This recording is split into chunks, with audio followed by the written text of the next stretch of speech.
Alrighty, folks, this is the recording for July 1st, Saturday, July 1st. And the first thing we got to talk about is the Supreme Court.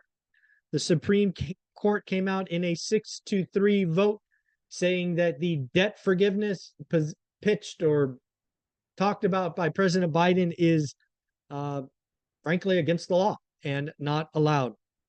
To which Biden has already created what he's calling a Plan B. Basically, if you can't pay, don't pay for 12 months. We'll figure it out later. I do think it is interesting because, again, I thought he had an agreement in the debt ceiling to restart payments. The system's broken. All of this theater about existing debt is interesting, but stupid. We should be talking about the system. College education being ridiculously expensive, lending, it's just the system around student loans is broken. Fix that. The fact that you can't discharge student loans in a bankruptcy, it's broken. Fix the system. Then come around and deal with what we've got. But dealing with what we got without fixing the system just guarantees we have this problem again. And then, oh, by the way, any president in any time in the future could use this to buy votes. This is just ridiculous, stupid things going on.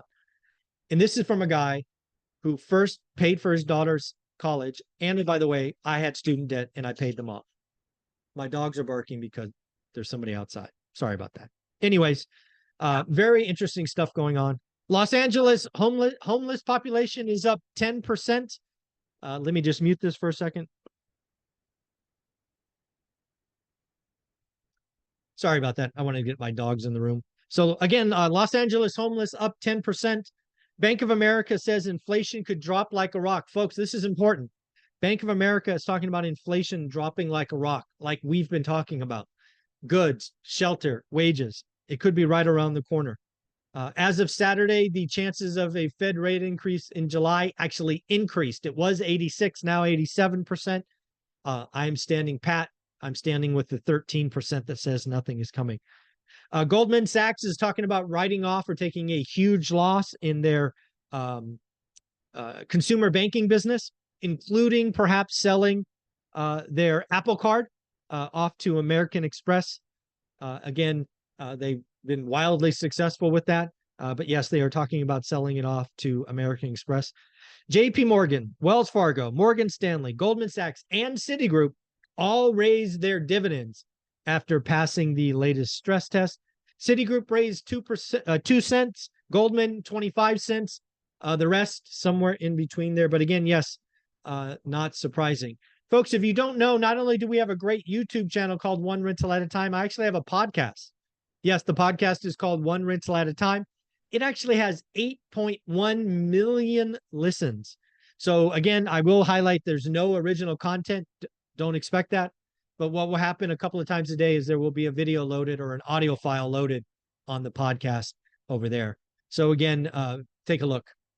Rick Sharga from Atom, again, a great data research firm, is talking about fix and flip in Q1. Fix and flip in Q1 was down to only 72,000 units, lowest in 2 years. Actually shows that 4 quarters in a row, flipping activity has fallen. Frankly, that's a good idea. For 3-4 years, you could flip anything and make money.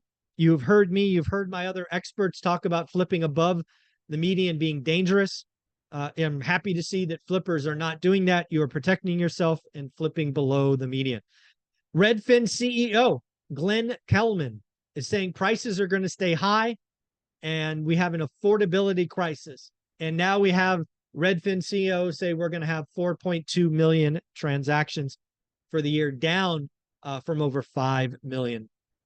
Again, talking about billionaire Seth Klarman. If you haven't heard who he is, he's one of Warren Buffett's favorite investors.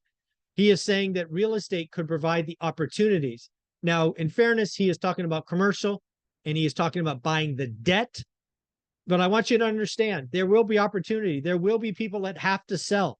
We are already seeing billionaires sell things to raise cash. If we are seeing billionaires sell stuff to raise cash, don't you think that the average mom and pop who bought a bad investment will do the same thing? The answer is yes. And then finally, Citi Global Wealth has come on the one rental at a time train and said, we are very likely in a rolling recession. Folks, I hope you have an amazing day. These are the recording, or this is the recording for Saturday, July 1st. I will, of course, be back tomorrow, Monday, July, what is it? Yeah, Monday, July 3rd. Come see me at 7:30 live. We do it live, 7:30 a.m. Pacific time. Thanks again.